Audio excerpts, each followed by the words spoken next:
There is a plant that grows across the African continent that modern pharmaceutical companies have spent billions of dollars trying to synthesize in a laboratory. They have never fully succeeded. The original formula existed for thousands of years.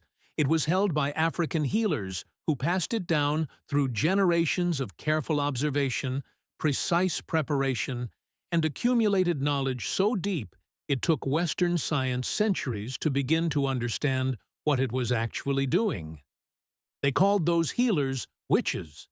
They called the practice witchcraft.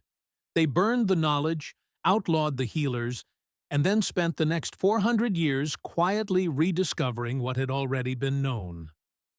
This is the story of African traditional medicine, and it is one of the greatest intellectual heists in human history. Your ancestors were not practicing magic. They were practicing science.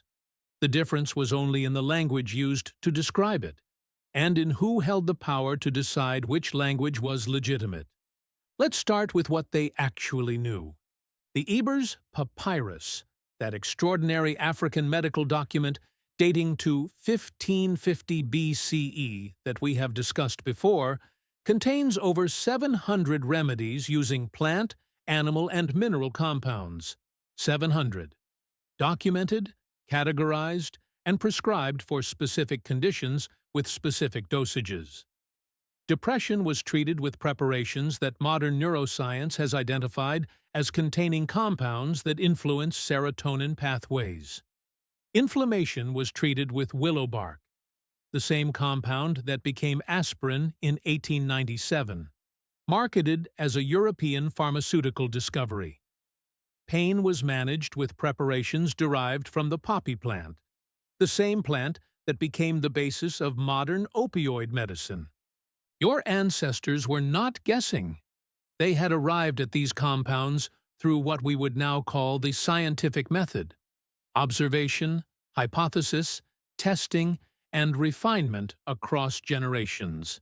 The results were recorded. The knowledge was transmitted.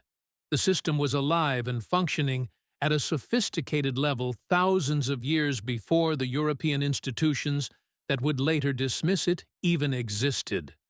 And the knowledge did not exist only in Egypt. It existed across the entire continent. In West Africa, the Yoruba healing tradition known as Ifa medicine catalogued hundreds of plant compounds with documented therapeutic uses.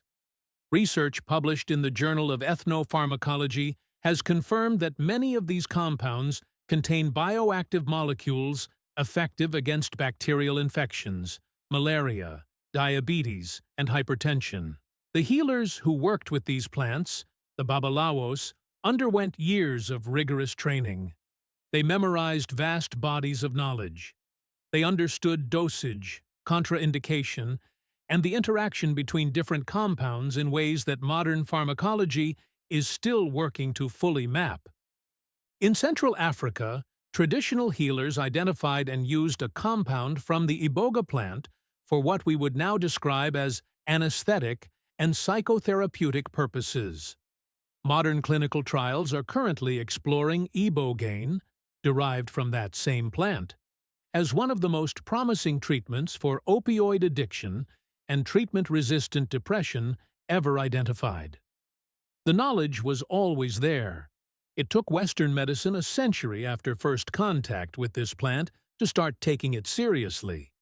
In southern Africa, the San people, among the oldest continuous cultures on Earth, developed a comprehensive pharmacopoeia from the plants of the Kalahari and surrounding regions. Hoodia, a plant the San used for centuries to suppress hunger and sustain energy on long hunts, became the target of a billion-dollar pharmaceutical race in the late 20th century, when Western companies realized its potential as an appetite suppressant. They filed patents. They attempted to own it. The San people had to fight legal battles to receive any recognition for knowledge that had belonged to their community for thousands of years. That story alone tells you everything you need to know about how this knowledge has been treated. Now let us talk about what happened when European colonizers arrived. The suppression of African traditional medicine was not incidental. It was deliberate. It was policy. The Colonial project required, as one of its central mechanisms, the delegitimization of African intellectual and cultural systems. If African people were sophisticated enough to have developed advanced systems of medicine, agriculture, astronomy, and governance, the entire justification for colonialism collapsed. So the knowledge was reframed. What were complex botanical pharmacological systems became superstition. What were trained specialists with years of rigorous education became witch doctors. What were healing ceremonies that combined physical treatment with psychological and community support? Interventions that modern integrative medicine is only now recognizing as therapeutically superior to purely pharmaceutical approaches became primitive ritual. The reframing was so thorough, so systematically enforced through colonial law and missionary education, that many people of African descent today carry the internalized belief that their ancestors' medicine was less legitimate than the European medicine that replaced it. But here is what the science actually shows. Researcher Cobus Eloff at the University of Pretoria spent decades documenting the antimicrobial properties of South African medicinal plants.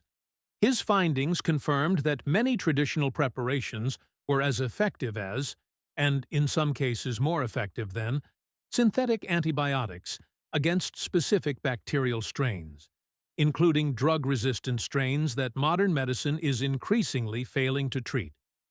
The World Health Organization estimates that up to 80% of people in developing countries still rely on traditional medicine as their primary health care. This is not because they lack access to modern medicine alone. It is, in many cases, because the traditional systems work, have been shown to work, and carry thousands of years of refinement that no pharmaceutical company has been able to fully replicate. Your ancestors built those systems, not from myth, not from magic, from the same fundamental impulse that drives all science, the desire to understand the natural world and use that understanding to reduce suffering and extend life. They simply did it earlier, more patiently, and with a deeper relationship to the natural environment than the laboratory-based approach that replaced them. There is a concept in pharmacology called bioprospecting. It refers to the systematic search through natural ecosystems and through indigenous knowledge systems for compounds that could become pharmaceutical products. It is a multi-billion-dollar industry, and a significant portion of its most valuable discoveries have come directly from African traditional knowledge. The malaria treatment artemisinin, which won a Nobel Prize in 2015, was derived from a plant used in traditional African and Asian medicine for thousands of years. The HIV antiretroviral compounds that have saved millions of lives were developed partly through the study of compounds first identified in traditional African healing plants. The field of ethnobotany, the scientific study of relationships between people and plants, is in large part a formal academic discipline built on the systematic documentation of what African and other indigenous healers already knew. The science was never absent. The recognition was, and now it is returning, slowly, unevenly, often still without proper attribution or compensation to the communities whose knowledge made it possible. But it is returning. Because you cannot permanently suppress something that works. The next time you take a painkiller, think about where that knowledge began. The next time you hear about a pharmaceutical breakthrough derived from a plant compound, ask who knew about that plant first. The next time someone dismisses ancestral knowledge as superstition, remember that the same knowledge system that was called witchcraft is now being called the future of medicine. Your ancestors did not practice witchcraft. They practiced a science so advanced it took the rest of the world 400 years to catch up. And in some ways, they still haven't.